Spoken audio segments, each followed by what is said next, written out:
Bismillahirrahmanirrahim. Assalamualaikum warahmatullahi wabarakatuh. Perkenalkan, nama saya Ida Nurhalisa dari kelas BC92.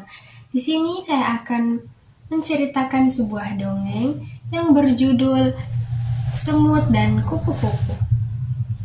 Suatu hari ada seekor semut yang sedang mengangkut sepotong roti ke rumahnya.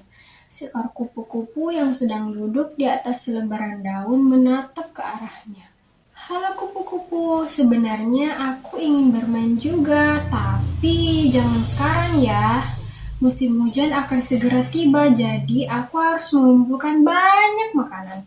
Semut menjawab dengan napas terengah-engah. Kupu-kupu bertanya, Semut, kenapa engkau harus bekerja dengan begitu giat? Lihatlah temanku belalang, dia tidak pernah mengkhawatirkan akan sesuatu pun. Menurutnya, kita tidak perlu bekerja karena ada makanan di mana-mana. Dia bernyanyi dengan indah dan membuat gembira. Karena dia, aku juga tidak pernah mengkhawatirkan apapun. Akan tetapi, semut terus bekerja. Oh, semut yang malang, kamu harus lebih banyak bermain. Kupu-kupu mengolok semut. Semut cuma membungkuk dan berkata, aku juga ingin bermain seperti kamu, tetapi saat ini aku harus giat bekerja untuk mengumpulkan makanan untuk keluargaku sebagai persediaan untuk dimakan di musim hujan nanti. Setiap hari semut bekerja, sepotong, 2 potong, dan 3 potong roti pun dia harus mengumpulkan makanan dan menyimpannya di rumahnya. 1, 2, 3, 4. Sekarang aku hanya perlu mengumpulkan sedikit lagi. Aku merasa lelah, tapi aku pasti bisa melakukannya. Jika aku bekerja lebih giat lagi, maka keluargaku akan bisa hidup dengan bahagia, ujar semut. Kupu-kupu terus bermain-main tanpa mengkhawatirkan apapun. La la la la la, indahnya pagi ini. Nah, indahnya hari ini. Kupu-kupu bernyanyi dengan riang gembira. Ia menghisap madu manis dari bunga-bunga di sekelilingnya. Kemudian ia melihat belalang. Selamat pagi belalang. Enaknya kita main apa hari ini? Kupu-kupu dan belalang pun bermain sepanjang hari. Kupu-kupu dan belalang melihat semut berjalan dengan membawa begitu banyak beban. Belalang, lihatlah di semut itu, dia selalu bekerja dan bekerja terus tanpa henti. Belalang, lihatlah di semut itu, dia selalu bekerja dan bekerja terus tanpa henti. Bahkan saat ada begitu banyak makanan untuk dimakan, kata kupu-kupu sambil tertawa. Benarkah? Oh, semut bodoh yang malang, sahut belalang sambil ikut tertawa juga. Seminggu kemudian hujan mulai turun. Hujan turun dengan sangat deras dan disertai angin puyuh yang menyebabkan banjir besar. Tak ada serangga yang bisa keluar untuk mencari makanan. Untunglah keluarga semut telah menyiapkan banyak makanan, sehingga mereka tidak perlu keluar berhujan-hujan untuk mencari makanan. Tiba-tiba jendela rumah semut terbuka oleh hembusan angin yang keras. Saat dia berdiri untuk menutupnya, dia terkejut. Kupu-kupu dan belalang sedang kehujanan di luar jendela. Kupu-kupu, belalang, kalian akan pergi kemana? Angin topan ini terlalu kencang dan berbahaya. Kalian sebaiknya segera pulang. Kami perlu mencari sesuatu untuk dimakan. Kami lapar semut, jawab kupu-kupu sambil menggigil kedinginan. Jangan kupu-kupu, kamu harus pulang sekarang, karena cuaca hari ini sangat berbahaya, teriak semut. Sayangnya kupu-kupu dan belalang tak punya pilihan lain kecuali mencari makanan di luar sana. Kupu-kupu dan belalang terjatuh ke dalam genangan air. Semut ingin membantu mereka, tapi seluruh desa juga tergenang banjir yang akan sangat berbahaya baginya untuk pergi keluar rumah. Dua ekor burung yang sedang kelaparan melihat kupu-kupu dan belalang tak berdaya di dalam air, lalu makan mereka. Oh, kasihan sekali kupu-kupu dan belalang. Semut tidak bisa melakukan apa-apa dan merasa sedih. Lalu dia teringat pesan kakeknya saat dia masih muda dulu. Jika engkau tidak mempersiapkan hari esok, tidak akan ada hari esok untukmu. Maka bekerjalah dengan giat. Semut menutup kedua matanya dan berdoa untuk kupu-kupu dan belalang. Cerita yang kedua, saya akan membawakan tentang bukan jamu biasa. Di sebuah rumah, terlihat seorang gadis kecil bernama Tinuk yang sedang duduk melihat anak-anak bersepeda ke sekolah. Hal tersebut membuat Tinuk tambah bersemangat untuk menabung membeli sepeda. Tinuk juga ingin bersepeda seperti mereka. Setahun lagi, Tinuk akan melanjutkan sekolahnya di jenjang SMP yang cukup jauh dari rumahnya. Tentu akan lebih mudah jika dia memakai sepeda. Dan Tinuk pun berdoa, semoga ibu bisa memberi Tinuk uang saku yang banyak, ucap Tinuk. Namun pada siang ini, ibu pulang dengan jamu yang masih tersisa banyak. Wah, ibu bisa rugi kalau jamunya sering tidak laku. Tak akan ada tambahan uang saku untuk Tinuk tabung. Mungkin Tinuk bisa membantu ibu.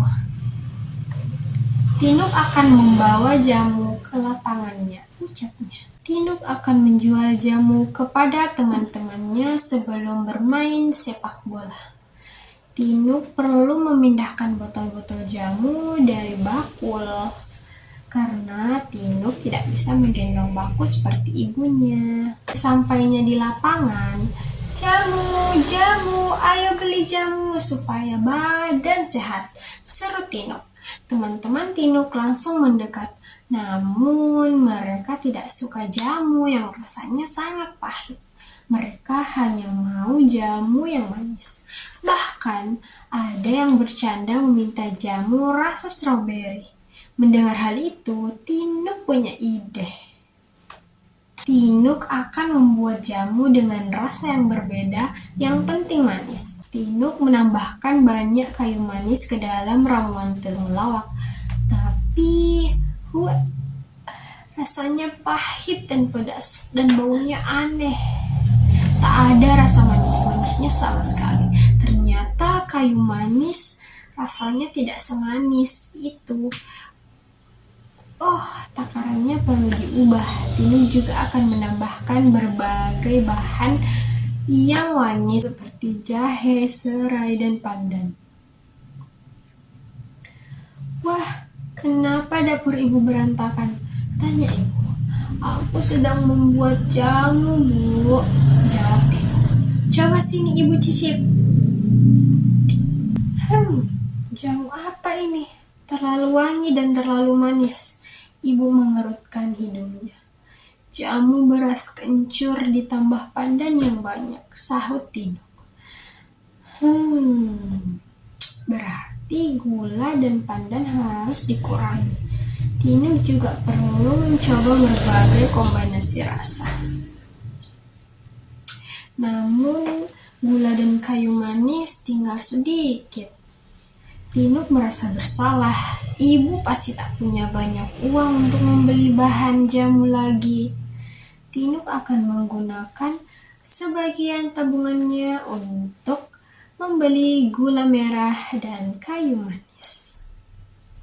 Saat menunggu antrian di warung, Tinuk melihat rak berisi berbagai jamu kemasan. Ada foto mirip ibu di kemasannya. Wah, menarik juga, kata Tinuk. Banyak sekali pembeli minuman ini. Apa karena dikemas dalam botol kecil ya? Botol itu menarik dengan gambar kecil dan nama minumannya. Aha, aku punya ide.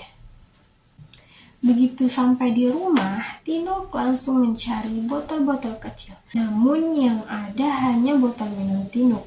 Tinuk menggunakan uang tabungannya lagi untuk membeli botol plastik. Apa-apa yang penting jamu buatan ibu semakin laku. Sekarang Tinuk akan membuat gambar untuk ditempelkan di botol. Gambar apa ya? Tinuk tidak pandai menggambar ibu. Oh, Tinu tahu. Tinu menggambar siluet ibu saja. Di bawahnya dituliskan nomor ponsel dan merek jamu. Tinu menamai jamunya jamu gendong Nyonya Marni. Dengan begitu, pembeli akan tahu bahwa ini sama dengan jamu yang biasa dijual ibu berkeliling. Kertas logo yang dibuat Tinuk diperbanyak di tempat fotokopi, digunting dan ditempel di botol. Setelah itu masih ada yang harus dikerjakan oleh Tinuk. Waduh, bukannya bertambah, uang simpananku justru makin berkurang. Tinuk harus berusaha agar cara ini berhasil. Tinuk juga harus membuat tulisan untuk dipasang di depan rumah. Lagi-lagi Tinuk mengambil uangnya untuk membeli kertas karton dan spidol warna. Sekarang pekerjaan terakhir. Tinuk harus mempromosikan jamu buatan ibu agar banyak pembelinya. Orang-orang perlu tahu bahwa jamu buatan ibu juga tersedia dalam kemasan botol. Kalau mau pesan jamu, bisa ke nomor ini, kata Tinuk sambil membagikan selebaran. Jamu botolnya sudah ada. Hore! Pembeli pertama sudah datang. Disusul pembeli kedua, ketiga, dan seterusnya. Bukan hanya jamu buatan ibu, jamu buatan Tinuk juga ada peminatnya. Boleh dipesan lewat telepon untuk dikirim ke teman? Tanya seseorang. Oh, tentu saja bisa. Hampir setiap hari Tinu mengisi tabungannya, tahu-tahu uang yang dikumpul sudah cukup untuk membeli sepeda. Akhirnya Tinu berhasil menabung untuk membeli sepeda. Dari hasil kerja kerasnya menjual jamu dan membantu ibunya. Mungkin hanya itu dongeng yang dapat saya bawakan. Terima kasih. Assalamualaikum warahmatullahi wabarakatuh.